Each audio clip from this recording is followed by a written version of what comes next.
Hey, everybody. Good morning. So I hope everybody's doing good. I wanted to come back on here and continue with this and keep things moving. So here we go. We're here again for day two or episode two of what I'm calling the RPG Club podcast. And we're going to see how things move along. So I was really thinking about there's a statistic that always sticks out in my mind, and it is something that it just keeps kind of eating away at my subconscious and my psyche. And it's this idea of personal health and how it affects people in both in society at large, but especially in the gaming community, because um, I think there's a real challenge that people here in the United States are facing. So I'm going to preface all this by saying I'm not a doctor, I'm not a medical professional. So, take all my comments with a grain of salt and do some follow-up research on your own if you're interested in this kind of thing. But the things that really stick out to me, and the statistic that really sticks out to me, is this concept or the statistic that I just looked this up to verify that 42% of adult Americans are obese and 30% are overweight. And that really, I didn't know that number was that high. And it really is. I think that's something that we need to be more open about and discussing, because there's a lot of factors that go into that. And I think there's a challenge in trying to be healthy in today's society that is harder than it used. It's harder than it used to be, because so many forms of our entertainment and social connections are sedentary, or just digital media, where we're just sitting there absorbing and things are coming to us, and we're sitting on the couch, and it's so easy to just eat whatever food we're trying to eat, we want to eat. And overcoming that can be really pretty challenging. So I want to talk today a little bit about some of the things that I've used to help me try to maintain a healthy, active lifestyle, because as I've gotten older, it's been harder. When we first had my daughter, she's moving on 7. So this was about probably 6 years ago. There was a time where I just decided I'd always exercised, but I decided that I didn't have enough time. And my exercise was just kind of maintenance, trying to go to the gym and get on the treadmill and do some light weights. And that came after being an athlete in high school, and then going to college and trying to stay fit. But it was never something I was really as dedicated to as I probably should have been in retrospect. So when we had my daughter, I just decided that I'm too busy for that. I'm too busy to exercise. I'm too busy to go and make this a regular part of my routine. I just don't have enough time. Then what happened within the span of 6 weeks? Actually, it might have been 4 weeks. Yeah, it actually was 4 weeks. So in the span of 4 weeks, I just used caffeine to power through everything, all the challenges that were coming my way. So I was way over caffeinating, which was leading to me not sleeping. It created a lot of problems in my sleep regimen. I was getting maybe 4 or 5 hours of sleep. And I'm somebody who needs, based on just what I know about myself, I need at least 7 to 8 hours of sleep to function effectively over the long term. Now, as a parent, sometimes that's hard. Sometimes you have to go with 5 or 6. Maybe you get 4 every now and then, but there's ways as an adult to try to pick up some extra sleep when the opportunity presents itself. And I would, when I was teaching, during my prep period, I would actually just sleep in my classroom. I would just put out a pillow on the floor, and I would just sleep to pick up some extra sleep. So that was one way to do that and try to maintain the average, but I was just using caffeine to try to power through everything. And what happened with that is, as I was caffeinating myself, as I was just pounding coffee and double strength coffee and then espresso and Americanos, and I eventually got to a point where I was so dehydrated and so tired that I almost passed out behind the wheel of my car when I was driving home from work one day. And I had a pretty long commute, so there was a lot of driving, and I almost just blacked out. And that was at that point, that about 6 years ago, that I started to take my health a whole lot more seriously, because it's something that I had kind of a wake-up call where I put my wife in a position as a new mom to have to take care of not only our daughter, but she had to take care of me, because I wasn't feeling very good. And I was having a hard time for a week or so. Excuse me while I adjust here. I'm trying to get comfortable. I have a door in my office, so I left the door open, the door to the outside, and I thought it was going to be a nice little change of pace to have that open, but it's really muggy, so it's like making it humid as heck in here. And so if I'm labored when I breathe, that's what's going on. I'm trying to connect with the outside a little bit. And excuse me, let me catch my breath. Oh my goodness. Humidity is killer today in Ohio. So, all right. So my wife was taking care of not only our daughter and me, and that went on for probably a week where I was just like, oh, I'm too tired. I'm exhausted. And I realized then after she talked to me and after I was just looking at things that I had to make a serious change in terms of how I proceeded with my health, because I was letting down my family. I was letting down my daughter. I was putting way too much in my wife's court to take care of, where she had to handle all of these challenges. And I was just not effective as a parent, as a husband. And so at that point, I decided I had to take working out and exercising and health, more importantly, not just exercise, but overall health, like my diet, my sleep patterns. I had to take that much more seriously. So let me zoom back out a little bit, because I see especially within the gaming community, I think there's a lot of challenges with health. I think it's something that sometimes it's easy I think we live in a culture where we are trying to be sensitive to everybody, and we're trying to be sensitive to everyone's different situations, while maybe in the disservice of honesty. So I think that being honest about health and how important it is to maintain a healthy lifestyle to the best of your ability, so that you can function and I can function as a healthy, normal, active, engaged adult, is something that is very, very important. And I think it does us a disservice if we try to look the other way and make different types of excuses for why we're not feeling healthy. So the immediate aftermath of almost passing out behind the wheel, and then spending a week or so of just, I guess, convalescing is the best word to use to describe that. The immediate aftermath of that was me trying to figure out how to right the ship. And so at one point, my wife was just like, you need to go to the gym. You need to go exercise. She said, and my wife has been a regular at the gym for most of her life. She's very into fitness and she works out really hard.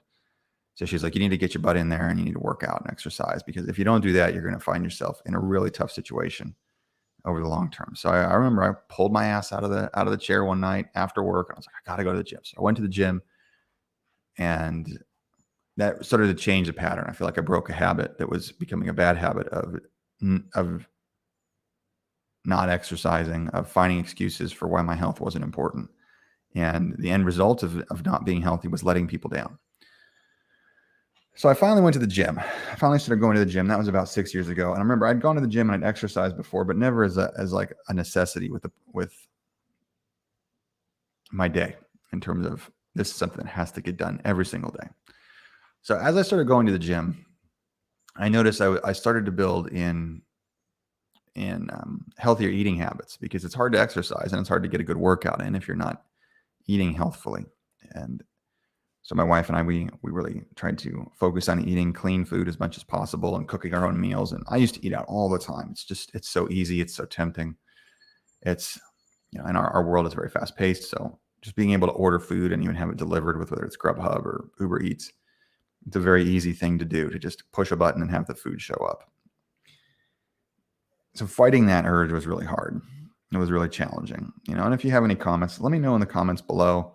Or if you're watching this after the fact, let me know in the comments if you've had challenges with this, or if you've experienced any challenges with something like this, because trying to fight food cravings is really hard. And I used to eat pizza all the time. I used to eat chicken wings all the time.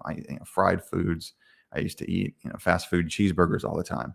It was just a regular part of my routine. And I was younger, and thought I was a younger, active guy. So I thought, my metabolism will carry me through, and it didn't. And so it ended up taking a toll on my health. So changing those habits became really hard, because if you're just eating that food and you're trying to exercise, it gets really, really challenging. And it's challenging to maintain a positive, healthy routine. And what I've seen that's worked for my life is the idea that consistency and hard work applied over time can lead to results. And so that's a philosophy I've had now for probably about 10 years. And I was applying that with my professional career as a classroom teacher, but it took a while to apply that to my personal life and to my personal health. And once I started doing that, it became, it was a new way of thinking about health and exercise. It wasn't just something, I'll try to get to the gym. It was, okay, I have to find a way to exercise rigorously 4 to 5 times a week. And to do that, I have to make sure I'm getting sleep, and I have to make sure that my diet is in support of that. And it take a lot. It kind of sucks sometimes. It really kind of sucks. So the biggest part was trying to get sugar out of my food. My wife and I, we started looking at, well, I shouldn't say we, she had always been doing this, but I finally decided to pay attention to labels and data points on the nutrition facts. And I realized how many things have sugar in them. I mean, there's sugar in bread, there's sugar in spaghetti sauce, there's sugar, tons of sugar in ketchup. And these things were just things I was slamming and just pounding without even thinking about it. And in every 4 grams of sugar is a teaspoon. So I started thinking about 4 grams of sugar as being just pouring a teaspoon of sugar into whatever I was eating. And I would never add sugar into a spaghetti sauce. I never thought that would, no one would, I don't think I would ever do that consciously. I would never just say, hey, I'm going to make spaghetti and then pour some sugar on top of it. But that's actually what I was doing if I had spaghetti or spaghetti sauce or ketchup. And those are just 2 examples of the many products that have sugar in them. And there's tons of them. So I would say go to the grocery store, take a look at where you see those added sugars, and they're everywhere. And those things can add up so quickly and have a really detrimental effect on your health, because that sugar is basically, and I don't have the research in front of me, but I have researched this before. Sugar has the same effect on the brain as cocaine, based on the research that I saw, and it activates the same systems as cocaine does, and the brain reacts to it the same way. And I'm at a point finally where I have tried to get as much sugar out of my diet as possible. I used to have coffee and just pile in the honey and the sugar, and then I would have tons of milk in it, and all of that had sugar in it. And eventually I was able to, through just forcing myself to not do it, eventually I was able to I now drink my coffee black, or sometimes I'll put butter in my coffee. The butter cuts the acidity a little bit for me, and fat helps. I need a little bit of fat in the morning sometimes because I burn a ton of calories every day. I have a faster metabolism now than I used to, so I try to keep that in there to balance my morning out. But getting that sugar out of my diet was really hard. And I know there's a lot of people in the role-playing community and in the gaming community where sugar can become so easy to consume, especially when we're playing games and we're sitting and we're just relaxing and we're enjoying things. And then when you have sugar, it's basically like for the brain taking a hit of cocaine, just like, oh yeah. And then it can continue. And it can be a cycle. And I'm the kind of person where I know and I mentioned this before, but if I open up a tub of ice cream and I start eating it, I will just eat the whole thing, because I can feel that the sugar in there creates such an addictive quality for me that I just keep going after it. And that could be really, really destructive as you get older. And I've experienced when I do that, and a few times recently I've caved, and I'm certainly not perfect, when I'll cave and just slam some ice cream. The next morning I wake up and I just feel like I've been hit by a bus. I don't sleep well because the ice cream, let's face it, the ice cream usually happens at night. So you have, the equivalent of 2 cups of ice cream. It's like 900 calories of almost pure sugar. That's like just snorting an 8-ball of cocaine. And all of a sudden you wake up in the morning, you haven't slept, you feel terrible. Your body's craving sugar again because it's needing that sugar to function. And it thinks it needs that sugar to function because you trained your brain to function that way. And it's really, it's a huge disservice to your health. And it was a disservice to my health. And it's just something I still struggle with today. So I would encourage everybody who plays games and who is part of this community to think about how we consume sugar while we're enjoying our hobbies, because that can be something that's really easy to do on the side without being aware of how much we're taking in.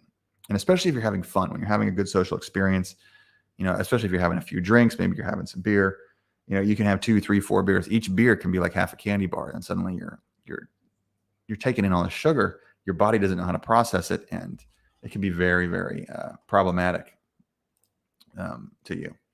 Oh, Lord Voldemort says here, hold on. Sorry, I just saw this here. It just popped up. I just was kind of monologuing. I think I read that Subway bread ingredients don't meet. I'm going to put this up. I think I read that Subway bread ingredients don't meet the standard for bread, and it isn't considered as such. I think I've either heard or seen the same thing. I think it might be. I think I heard it was in France that it's actually considered a pastry because it's such a high sugar content. But yes, it's splitting hairs to try to argue where it's called bread. I think that their point is really well made. That it's totally just laced with an addictive product, an addictive, substance that can really be bad for you. And Voldemort, let me know how you're doing, by the way. I appreciate you being here. It's It's nice of you to drop by. Feel welcome to drop in the chat how you're doing and where you are at your stage in the day. I know I'm on the East Coast. Some people are on the West Coast getting up, just getting ready to drive in. So let me know how you're doing. And I appreciate you being here. So yeah, the sugar is really, it's a constant battle. And back when I was teaching high school, I would always talk about how the sugar industry in the United States is subsidized by the federal government, and sugar is pushed into everything in our diets. And, kids didn't really want to hear that because kids love Skittles and all kinds of things. They love all kinds of unhealthy treats. So it sort of fell on deaf ears, but that's kids for you. Their job is to enjoy life. And then they deal with the consequences after the fact. But where was I? I mean, in the grand scheme of this thing, there was something I wanted to talk about something else today that I think would be really helpful to people. One thing that has really helped me in finding both a healthier lifestyle, healthy balance, and finding a way to, I guess, get older. I'm almost 40. I'm 39. To get older and still have a lot of energy and not necessarily have to deal with sugar cravings, because sugar was one way that I would also feel energetic, but it was such a short-term thing.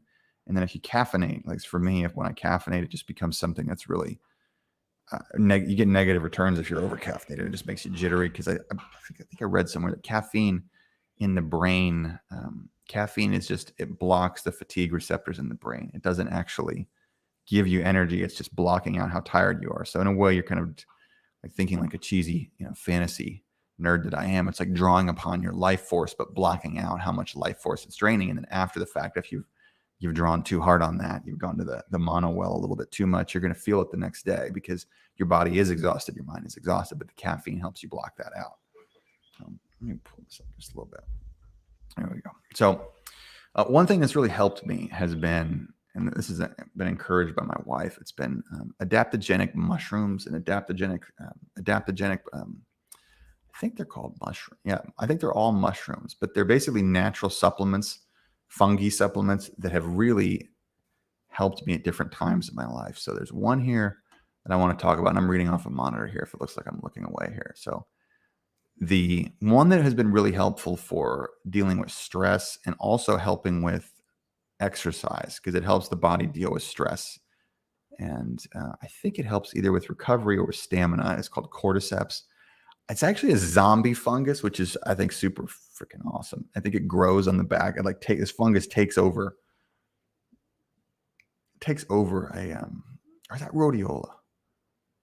Oh, hold on. Cordyceps is a fungus that people have studied for its potential. Oh, okay. So I think cordyceps. Yeah, I take cordyceps. I take rhodiola. One of them is a zombie fungus that actually takes over like living creatures and turns the worm or whatever is taken over into a fungi. Which, how cool is that? That's like a new bad guy for my next campaign. But so cordyceps, I think, helps with stress, and rhodiola has helped with the energy. And I'm trying to figure out. Oh man, I had an article up here. So that's helped with basically stress and energy, cordyceps, rhodiola, and then for a while I took lion's mane, which helped with both stress and with memory. And I have a notoriously bad memory. My wife always gives me crap about it. She's like, I wish I married somebody that remembers things, and I don't remember things very well. So I have to write everything down, and that's why I have to have things in front of me. So lion's mane helped with that.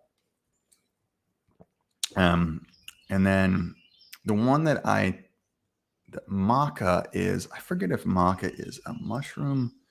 Let me look this up. M-A, I think maca powder. Here we go. It is a root. So maca is a root that there's matcha, which is what you make lattes out of, but that's different. Maca, M-A-C-A, is a root that has, it's originated in the Peruvian Andes Mountains, and it has all kinds of health benefits. It can give you energy. It can give you mental clarity. It helps with your sex drive. It helps with all sorts of things. So it gives you a lot of energy and stamina. And I've found that when I put a little bit of maca in my coffee, that I actually have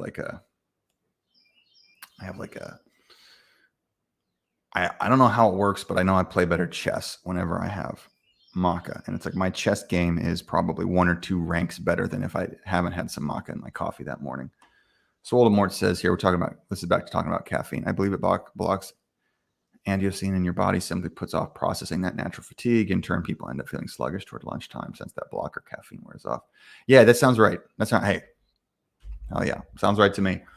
Sounds good. Sounds right.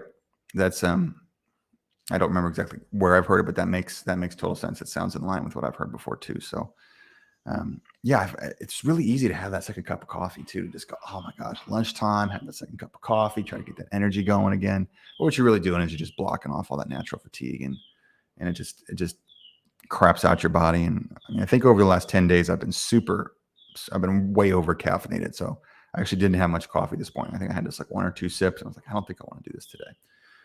But I was talking about maca a second ago. That's been really helpful to me in terms of maintaining balance and mental clarity. And let's see. I'm trying to research it. I think it has benefits as 40. It also has benefits depending on gender too. So I think women and men are affected differently. I believe it has potentially some fertility impacts, positive fertility impacts for both men and women in different ways. So that's something that's also, it has a lot of cross benefits that are worth knowing about. It improves mood, it improves energy. And this is something that like I said, I don't have a perfect memory. So I'm going to read it off the studies here. Other potential health benefits may help with cognitive function, may help with hyperplasia. What is prostatic hyperplasia? What the heck is that? Wound healing, anti-inflammatory, it helps you digest nutrients. So it's got all kinds of cross benefits. So those have been things that I've really integrated into my diet and have made them a regular part of my routine that I think it would be worth people considering those, because it's really helped me. It's really helped me. It's helped me have more energy. I feel like I have more energy now that I'm 39 than I did when I was 27, because I've changed my diet so much that I've introduced both a lot of lean protein. I've really started going heavy on protein, and I've introduced these adaptogenic roots and mushrooms to provide a different form of getting the energy or health or mental wellness that in terms of cognitive function that I thought caffeine gave me, or sugar. You think sugar gives you, or I thought sugar gave me, but it didn't. And so I would take a look at those if you're looking for ways to try to change patterns and change your health routine, because it doesn't get easier as you get older. And fortunately, I'm in the point now where, as a business owner, I'm able to really prioritize health and wellness. And that's actually one of the things I think I'm most thankful for. I think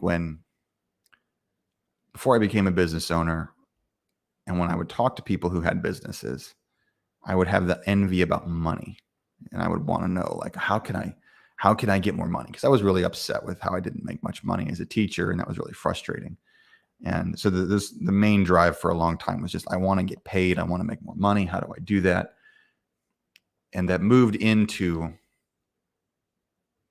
something different as I became a business owner, because once I became a business owner and I was able to leave teaching, I realized the most valuable resource I had, and I knew this intellectually, but never in the moment, was I had much more time, and I had time to prioritize my entire day. And it's such a freeing experience to be able to organize your own day however you want to do it, or however I wanted to do it was, I wanted to prioritize health. I wanted to prioritize wellness. I wanted to prioritize my relationships first, because I think those drive all the successes that I have in my life. And I've seen that those have been really positive factors for me. So that's really, really been helpful as a business owner, being able to prioritize health, wellness, and eating the way I want to, not being stuck dealing with school cafeterias or having to slam quick food at lunch, but being able to sit down and make, like, over the course of a day, I typically eat 1 pound to 2 pounds of meat every single day, whether it's ground beef or chicken, and I just try to really pound the protein. And I also have a lot of dairy protein. I'll have a lot of yogurt, cottage cheese, that helps as well. Cottage cheese, actually, I've always loved cottage cheese. There's a really good cottage cheese. I think it's called Good Cottage Cheese, Good brand cottage cheese. And there's two different fat concentrations. There's a 2% and a 4%. The 4% is freaking delicious. It's like ice cream. If you just like mix it up, it's like, or like maybe eating sour cream. I don't know. It's delicious. And I was eating a ton of it. And then I realized that was making me feel a little sluggish, even though it had a ton of protein in it. So I switched over to the 2%, and the 2% is great because you can get, I think I did the math because I'm, former econ teacher, always looking for value. I think you get more protein per dollar in the cottage cheese, the 2% cottage cheese, than like anything else. It was super high concentrations of protein. So I stock my fridge with that, and then I just pound ground beef. I pound the chicken. I pound cottage cheese throughout most of the day. Interestingly enough, I've cut back on vegetables because they were always making me feel kind of sluggish and gassy. And I wasn't feeling good eating them. So I still eat a salad every now and then, but I actually don't eat as many vegetables as I used to, which I think is an unpopular opinion in the mainstream conventional society out there. However, over the last 5 years, I've become much more skeptical. I always was kind of a skeptic of power structures in general, but I have really moved toward a position of really doubting and having a lot of questions over anything communicated by mainstream interests or mainstream entities, because there's so many vested interests in anything mainstream that it's really challenging for me to buy into that. And that was really tough as an educator, because in the classroom, you're only allowed to use what are called reliable sources, and reliable sources are considered legacy media. Legacy media, like anything from New York Times, LA Times, CBS News, NBC, ABC, CNN, and those all have vested interests. And it was really challenging because I would want to talk about interesting things and stir the pot a little bit with kids and say, hey, why don't we talk about this? Why don't we think about that? But it was always just kind of one constructive idea. I'm the kind of person who was like, I was really into the Kennedy assassination when I was younger. I was like, there's got to be something going on there. And this is when I was like 15. And then when 9/11 happened, I was like, I don't know what's going on with 9/11. What's happening? Where's the interest? What's going on? And because I think my natural inclination is to ask questions, and it doesn't mean that I'm always right about things. And as I've been married longer, I realize how wrong I am about most things. But I think it's important to ask questions. And I was always in a position with the classroom of being unable to ask too many questions. And that, which I think is ironic, because that's the whole point of education, from at least what I thought it was to ask a lot of questions and to try to dialogue about things and find truth somewhere within the mass of information that was out there. But I think really what I figured out is that education was designed to produce a type of person. In becoming an entrepreneur, I realized more and more that what education was designed to do was to produce somebody who would follow the rules and who would be a good employee. And I was really tired of being an employee for somebody, because I had ideas that I wanted to flesh out and things I wanted to do. And at every turn I was getting shot down. So I found a lot of freedom in entrepreneurship, and that has allowed me to really help with being a healthier person, being, I think, a more balanced person. I was so stressed when I was always driving to work and coming home. I had this long ass commute, and I was gone all the time, and being gone from 8 till 5 or 8 till 4, whatever my schedule was, it just sucked. And a lot of the time I wasn't actually doing anything. So now in a work day, I can do 4 sustained hours of actual work as a business owner now, which is about like the same amount of work I would do when I was a teacher in the actual classroom. And the rest of the 4 hours when I was gone was just meetings and just babysitting or just being present. And I wasn't really a fan of all that. I felt that was really frustrating, because I like to do. I'm the kind of person that I feel like I have to do good. I have to do good, and I have to be doing something to feel good. And that can lead to burnout, like it has in the past. I think I'm finding healthier ways to deal with that and healthier ways to process that. So, Lord Swoldemort, I appreciate you hanging out. If you are watching this after the fact, if you have some thoughts or comments or things about wellness and health and you want to drop them on here, I think that would be great. If you have some ideas about things that you think you would find interesting talking about and discussing, please feel free to drop them in the comments. Let me know what you think. Send me a message. I enjoy this process, and I hope that you guys enjoy it as well. What I'd like to do with further episodes of this is I do want to talk about some role-playing topics in the near future as well, because I think there's a lot of questions by people in our role-playing community, especially in our adult games, about how do you be a good player? And it doesn't mean they're not asking how do you win, but people are asking me, how do you actually play well? Like when it's your turn, what do you do? What do you do to do a good job, to help your teammates, what kind of behaviors support social connection? And I think those are really good questions to ask. And so I'd like to do a stream about that. my goal is to put that on the schedule in the next several days, so we can talk about that as well. And go from there. Let's see. Do you have any? Swoldemort says here. Do you have any thoughts on the carnivore diet? Carnivore diet. So my understanding of what that is just like straight meat consumption for the most part. I mean, I don't know if there's any. I don't know what the nuances are within it. I listen to Joe Rogan. I've heard him talk about it. So he's like, like meat, steak, and eggs. Here's what I'll say. When I eat steak and eggs, when I eat just a shit ton of meat all the time, I tend to feel really good in terms of my health, in terms of my activity. And I usually try to eat really lean meat. I don't eat really fat, heavy meat, but I do eat fats throughout the day. I do eat lots of eggs to boost my fat content. I rarely ever eat steak because it's cost prohibitive and there's a lot of fat, especially in like ribeyes. But I try to eat a lot of lean ground beef, 90-10. I eat a lot of bison. I eat a lot of chicken breast. That helps keep the fat content down. But I do think that fat's really important to help retain energy and calories if you're working at a high intensity.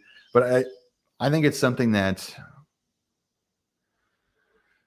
I think that if you can try to do it, and it's something after if you feel like you have a good take on your physiology and your body, I mean, what's the harm in trying it out? If you're going to just get a bunch of ground beef and slam ground beef and yogurt and cottage cheese, or high protein, high density protein diets, I don't know if that's going to hurt you over the short time. I mean, everybody's different, so you got to be careful, and you've got to do your own research in terms of what works for your own body. But I think that it's eating a lot of meat has really. I didn't used to eat a lot of meat, and honestly, I didn't eat a lot of meat because we couldn't afford it. Because if I ate a lot of meat, I wouldn't be able to feed my family, because as a teacher, you don't make a lot of money.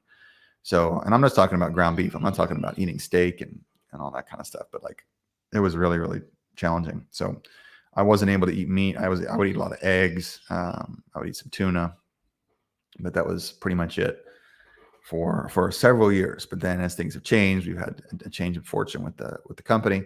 I've been able to eat a lot more meat, and I feel better. I used to be about 205 pounds, and I'm down to like 190 since I've started eating a really high protein diet, and I've been exercising more regularly. And that's just in the past, I think probably 6 to 12 months that I've seen that change in the weight statistic.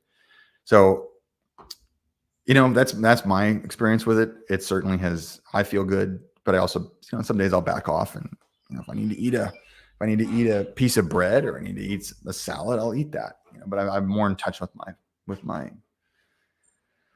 health profile now than I think I used to be.